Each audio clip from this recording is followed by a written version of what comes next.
Act 2. In a field, an old crooked shrine which has been long abandoned. Near it, a well and large stones, which apparently are old tombstones, and an old garden seat. The road is deemed Gayev's estate. On one side rise dark poplars. Behind them begins the cherry orchard. In distance is a row of telegraph poles, and far, far away on the horizon are the distinct signs of a large town, which can only be seen on the finest and clearest days. It is close on sunset. Charlotta, Yasha, and Dunyasha are sitting on the seat. Yephikodov stands by and plays on a guitar. All seem thoughtful. Charlotta wears a man's old peak cap. She has slung a rifle from her shoulders and is putting to rights a buckle on the strap. I haven't a real passport. I don't know how old I am, and I think I'm young.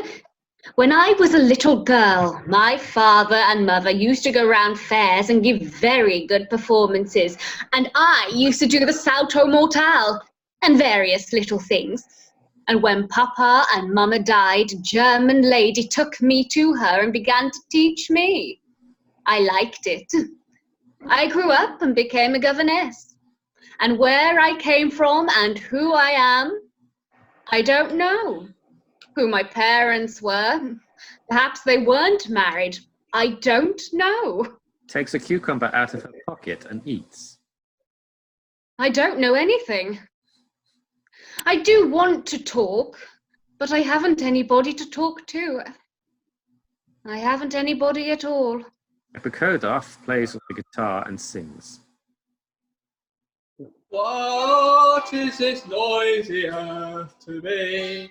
What matter friends and foes? Oh, I do like playing the mandolin. That's a guitar, not a mandolin. Looking at herself in a little mirror and powders herself. For the enamoured madman, this is a mandolin. One at the heart was warmed by all the flames. All the flames of love returns. These people sing terribly. Phew, like jackals. Flames of love. Still, it must be nice to live abroad. Yes, certainly. I cannot differ from you there. Yawns and lights a cigar. That is perfectly natural. Abroad, everything is in full complexity. That goes without saying. I am an educated man. I read various remarkable books, but I can't understand the direction I myself want to go, whether to live or to shoot myself, as it were. So in case, I always carry a revolver about with me. Here it is. Shows the revolver. I've done. Now I'll go. Slings the rifle. You, Yephikodov, are a very clever man and very terrible. Women must be madly in love with you. These wise ones are all so stupid. I've nobody to talk to. I'm always alone. Alone. I've nobody at all. And I don't know who I am or why I live. Charlotta exits slowly.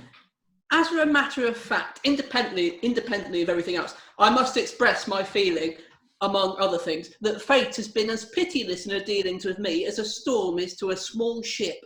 Suppose, let us grant, I am wrong. Then why did I wake up this morning, to give an example, and behold an enormous spider on the chest, like that? Shows with both hands.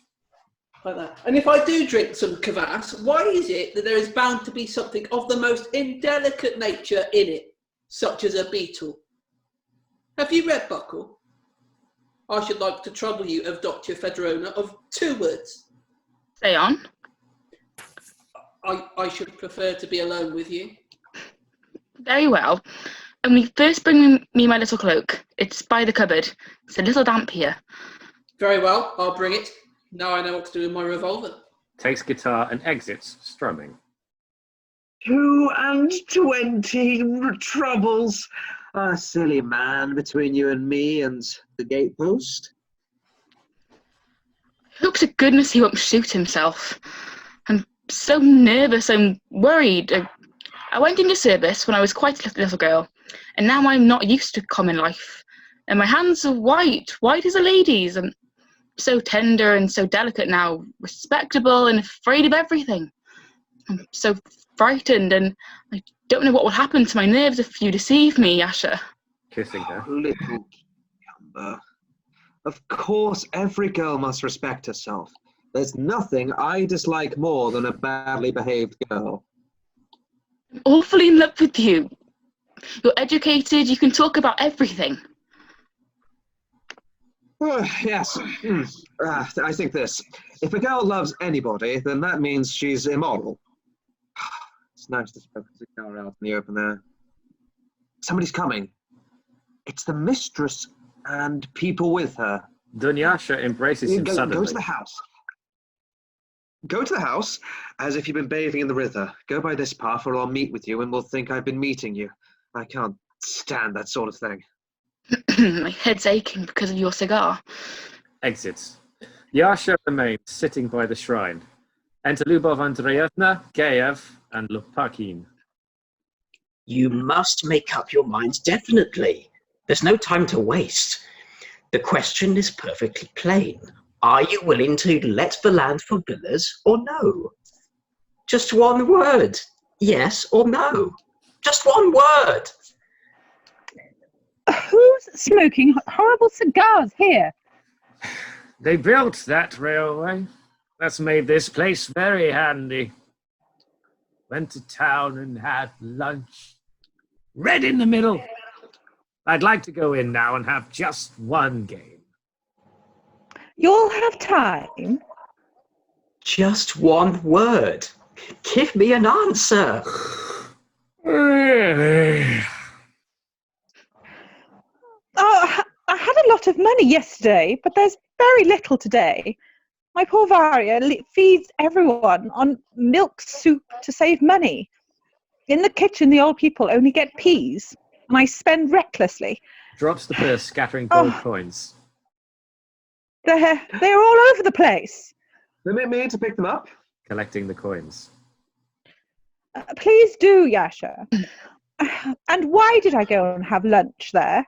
A horrid restaurant with band and tablecloth smelling of soap. Why do you think so much, Leon? Why do you eat so much? Why do you talk so much? You talked again too much today in the restaurant, and it wasn't at all to the point. About the 70s and about decadence. And to whom? Talking to the waiters about decadence. Yes. I can't be cured, that's obvious. What's the matter? Why do you keep twisting about in front of me? I can't listen to your voice without laughing.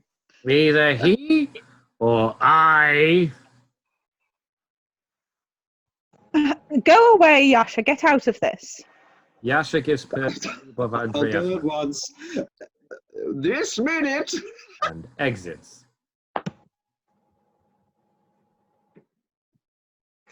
That rich man, Duriganov, is preparing to buy your estate. They say he'll come to the sale himself. Where did you hear that? They say so, in town.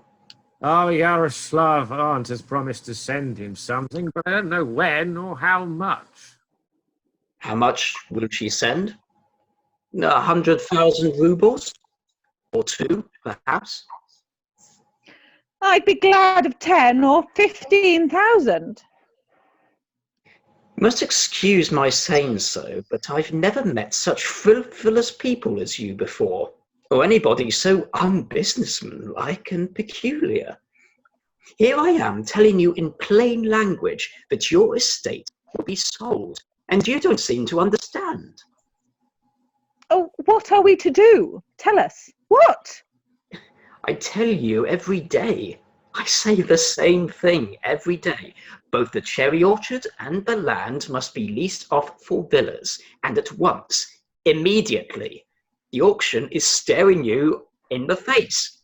Understood? Once you do definitely make up your minds to the villas, then you'll have as much money as you want and you'll be saved. Villas and villa residents, it's so vulgar. Excuse me. I entirely agree with you. I must cry or yell or faint. I can't stand it. You're too much for me, you old woman.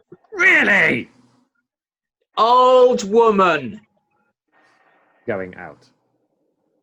No, don't go away. Do stop. Be a dear. Please. Perhaps we'll find some way out. What's the good of trying to think? Please don't go away. It's nicer when you're here.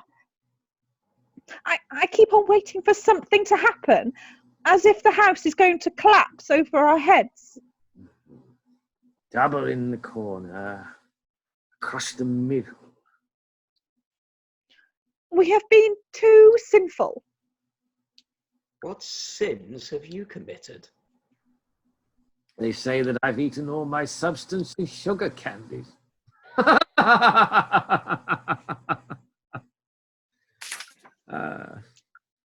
Oh, my sins. I've always scattered money about without holding myself in, like a madwoman. And I married a man who made nothing but debts. My husband died of champagne. He drank terribly. And to my misfortune, I fell in love with another man and went off with him. And just at that time, it was my first punishment, a blow that hit me right on the head, here, in the river. My boy was drowned, and I went away, quite away, never to return, never to see this river again. I shut my eyes and ran without thinking, but he ran after me, without pity, without respect. I bought a villa near Menton because he fell ill there, and for 3 years I knew no rest either by day or night. The sick man wore me out, and my soul dried up. And last year, when they had sold the villa to pay my debts, I went away to Paris, and there he robbed me of all I had and threw me over and went off with another woman. I tried to poison myself. It was so silly, so shameful. And suddenly I longed to be back in Russia, my own land, with my little girl. Lord, be merciful to me. Forgive me my sins. Punish me no more. Takes a telegram out of her pocket. I had this today from Paris. He begs my forgiveness. He implores me to return. Tears it up. Don't I hear music? That is our celebrated Jewish band. You remember? 4 violins, a flute, and a double bass. So it still exists. It would be nice if they came along some evening. I can't hear. For money will the Germans make a Frenchman of a Russian. I saw such an awfully funny thing at the theatre last night. I'm quite sure there wasn't anything at all funny. You ought not to go and see plays. You ought to go and look at yourself. What a grey life you lead. What a lot you talk unnecessarily. It's true. To speak the straight truth, we live a silly life. My father was a peasant, an idiot. He understood nothing. He didn't teach me. He was always drunk and always used a stick on me. In point of fact, I'm a fool and an idiot too. I've never learnt anything. My handwriting is bad. I write so that I'm quite ashamed before people, like a pig. You ought to get married, my friend. Yes, that's true. Why not to our Varya? She's a nice girl. Yes. She's quite homely in her ways, works all day, and what matters most, she's in love with you, and you've liked her for a long time. Well, I don't mind.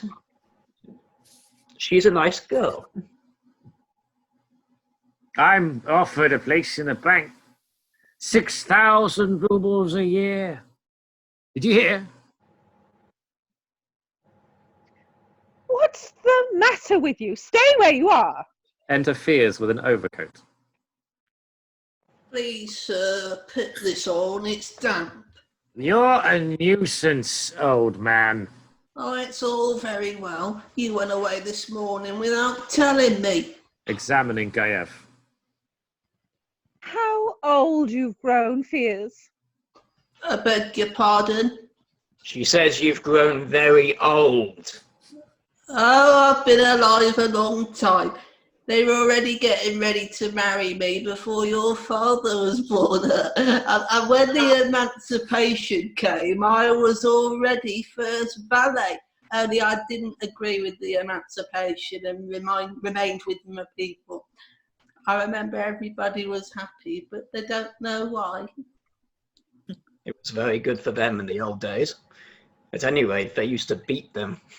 Oh, rather. The peasants kept their distance from the masters, and the masters kept their distance from the peasants. But now everything's all anyhow, and I can't understand anything. Be quiet, Fears. I've got to go to town tomorrow.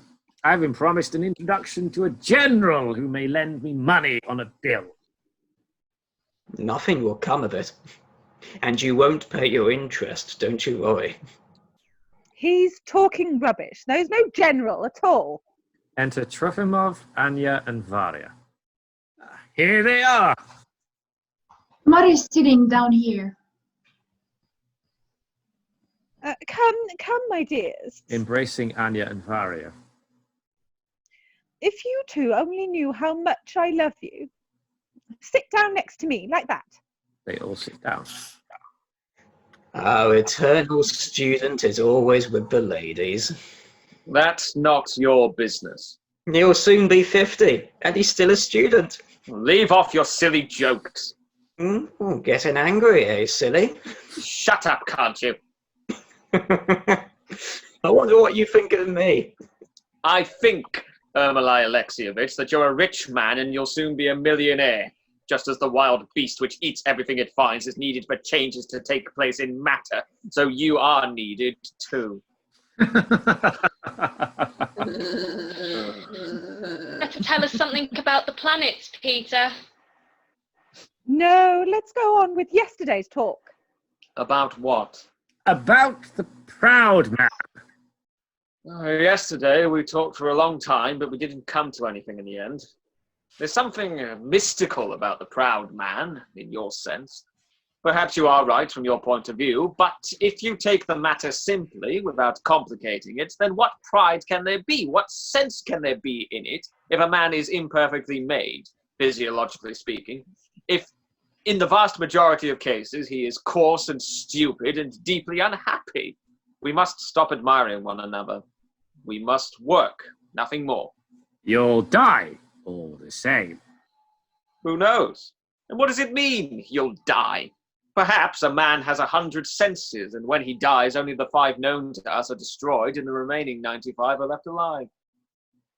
Now, how clever of you, Peter. Oh, awfully. The human race progresses, perfecting its powers.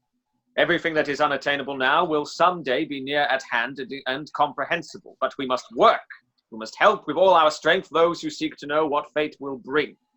Meanwhile, in Russia, only a very few of us work. The vast majority of those intellectuals whom I know seek for nothing, do nothing, and are at present incapable of hard work. They call themselves intellectuals, but they use thou and thee to their servants. They treat the peasants like animals. They learn badly. They read nothing seriously. They do absolutely nothing. About science they only talk. About art they understand little. They are all serious, They all have severe faces. They all talk about important things. They philosophize. And at the same time, the vast majority of us, 99 out of 100, live like savages, fighting and cursing at the slightest opportunity, eating filthily, sleeping in the dirt in stuffiness with fleas, stink, smells, moral filth, and so on. And it's obvious that all our nice talk is only carried on to distract ourselves and others. Tell me, where are those creches we hear so much of, huh? And where are those reading rooms? People only write novels about them. They don't really exist. Only dirt, vulgarity, and Asiatic plagues really exist. I'm afraid. And I don't at all like serious faces. I don't like serious conversations. Let's be quiet sooner. You know, I get up at 5 every morning. I work from morning till evening. I'm always dealing with money, my own and other people's, and I see what people are like. You've only got to begin to do something to find out how few honest, honourable people there are. Sometimes when I can't sleep, I think, oh Lord, you've given us huge forests, infinite fields and endless horizons, and we, living here, ought really to be giants. You want giants, do you?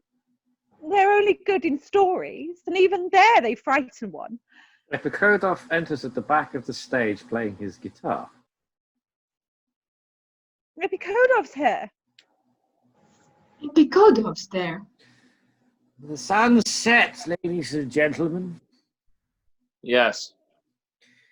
O nature, thou art wonderful. Thou shinest with eternal radiance. O beautiful and indifferent one, thou whom we call mother. Thou containest in thyself existence and death. Thou livest and destroyest. Uncle, dear. Uncle, you're doing it again. You'd better double the red into the middle. I'll be quiet, I'll be quiet. They all sit thoughtfully. It is quiet. Only the mumbling of fierce is heard. Suddenly it is heard as if from the sky the sound of a breaking string which dies away sadly. What's that? Oh, I don't know. It may be a bucket falling down a well somewhere, but it's some way off. Or perhaps it's some bird, like a heron. Or an owl. It's unpleasant somehow. Before the misfortune, the same thing happened. An owl screamed and the samovar hummed without stopping. For what misfortune? Before the emancipation. You know, my friends, let's go in. It's evening now. Anya, you've got tears in your eyes. What is it, little girl? She embraces her. It's nothing, Mother. Someone's coming. Enter a tramp in an old white peat cap and overcoat. He is a little drunk. Excuse me. May I go this way, straight through to the station? You may go along this path. I thank you from the bottom of my heart. Lovely weather.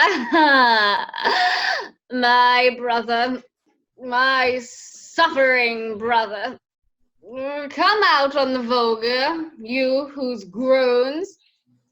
Mademoiselle, please give a hungry Russian 30 kopecks. Varya screams, frightened. There's manners everybody's got to keep. Take this. Here you are. Feels in her purse. There's no silver. It doesn't matter. Here's gold. I am deeply grateful to you. Exits, laughing. I'm going. Oh, little mother, At home there's nothing for the servants to eat, and you gave him gold. What is to be done with such a fool as I am? At home I'll give you everything I've got. Yermolay Alexeyevich, lend me some more. Very well. Let's go. It's time. And Varya, we've settled your affair. I congratulate you. You shouldn't joke about this, Mother. Oh, feel me. Get thee to a nunnery. Oh, my hands are all trembling. I haven't played billiards for a long time. Oh, feel me, nymph. Remember me in thine horizons. Come along. It'll soon be supper time. He did frighten me. My heart is beating hard. Let me remind you, ladies and gentlemen, on August 22nd, the cherry orchard will be sold. Think of that. Think of that. All go out except Trofimov and Anya. Thanks to the tramp who frightened Barbara, we're alone now. Varya is afraid we may fall in love with each other and won't get away from us for days on end. Her narrow mind won't allow her to understand that we are above love, to escape all the petty and deceptive things which prevent our being happy and free. That is the aim and meaning of our lives. Forward! We go irresistibly on to that bright star which burns there in the distance. Don't lag behind, friends. How beautifully you talk. It is glorious here today. Yes, the weather is wonderful. What have you done to me, Peter? I don't love the cherry orchard as I used to. I loved it so tenderly. I thought there was no better place in the world than our orchard. All Russia is our orchard. The land is great and beautiful. There are many marvelous places in it. Think, Anya, your grandfather, your great-grandfather, and all your ancestors were serf owners. They owned living souls. And now, doesn't something human look at you from every cherry in the orchard, every leaf and every stalk? Don't you hear voices? Oh, it's awful. Your orchard is terrible. And when in the evening or at night you walk through the orchard, then the old bark on the trees sheds a dim light, and the old cherry trees seem to be dreaming of all that was 100, 200 years ago, and are oppressed by their heavy visions. Still, at any rate, we've left those 200 years behind us. So far, we've gained nothing at all. We don't yet know what the past is to be to us. We only philosophize. We complain that we are dull, or we drink vodka. But it's so clear that in order to begin to live in the present, we must first redeem the past. And that can only be done by suffering, by strenuous, uninterrupted labor. Understand that, Anya. The house in which we live has long ceased to be our house. I shall go away. I give you my word. If you have the housekeeping keys, throw them down the well and go away. Be as free as the wind. How nicely you said that. Believe me, Anya, believe me. I'm not 30 yet. I'm young. I'm still a student. But I have undergone a great deal. I'm as hungry as the winter. I'm ill. I'm shaken. I'm as poor as a beggar. And where haven't I been? Fate has tossed me everywhere. But my soul is always my own. Every minute of the day and the night it is filled with unspeakable presentiments. I know that happiness is coming, Anya. I see it already. The moon is rising. Yephikodov is heard playing the same sad song on his guitar. The moon rises. Somewhere by the poplars, Varya is looking for Anya and calling, Anya, where are you? Yes, the moon has risen. There is happiness. There it comes. It comes nearer and nearer. I hear its steps already. And if we do not see it, we shall not know it. But what does that matter? Others will see it. Anya, where are you? That's Varya again. Disgraceful. Never mind. Let's go to the river. It's nice there. Let's go. They exit. Anya! Anya! Curtain. End of Act 2.